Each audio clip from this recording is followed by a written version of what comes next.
Here's your news rush for July 27, 2026. 6 stories. Let's go. After nearly 2 weeks of intense fighting, reports say the United States and Iran are talking again, not face-to-face, but through exchanged diplomatic messages. It is worth being precise about what that is and is not. Messages are not a ceasefire. This same conflict already produced one preliminary agreement that collapsed, and both sides have kept striking while signaling openness to negotiation. What makes this notable is the pattern. Every previous round of talks in this war started exactly this way, with messages passed quietly before anything public. A festival in Seattle ended with 3 people dead. Officials say a mass shooting at the event killed 3, in the kind of setting security experts say is the hardest of all to protect, a crowded, open, public space with many entrances and no single controlled perimeter. That is why these events are so difficult to secure. You cannot screen a street. Details are still emerging, and we will report them as they are confirmed rather than as they are rumored. Europe is fighting fires and about to get hotter.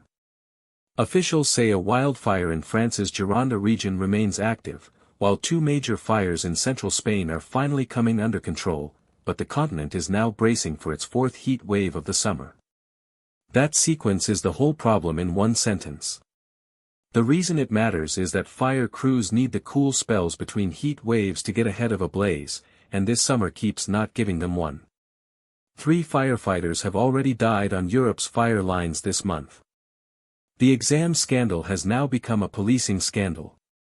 Reports say Rajya Sabha MP Manoj Kumar Jha has moved India's Supreme Court, asking for criminal complaints to be registered over the alleged use of excessive police force against students protesting the NEET paper leaks. That matters because it widens the case. This is the second stage of a story we covered on Saturday, first the leaked exam that decides millions of medical careers, then the students who protested it, and now a legal fight over how those protests were handled.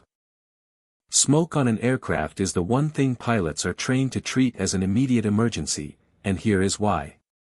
Reports say an IndiGo flight from Dubai to Mumbai made an emergency landing at Rajkot International Airport after smoke was detected on board. The crew did exactly what the procedure demands: get the aircraft on the ground at the nearest suitable airport immediately, rather than pressing on to the destination. That means the story ends with a diversion instead of a disaster, the least dramatic possible outcome, which is precisely the point. Timing is everything in geopolitics. Prime Minister Narendra Modi says India is emerging as a trusted global defense partner, in remarks during his Man Ki Baat address. The claim itself is not new. India has spent years trying to move from being one of the world's largest arms importers to an exporter. But what is new is when he is saying it. That means the pitch lands in the middle of a Gulf War which has countries everywhere reassessing where their weapons come from and how secure those supply lines really are. That's your news rush for today. Subscribe so you never miss a day.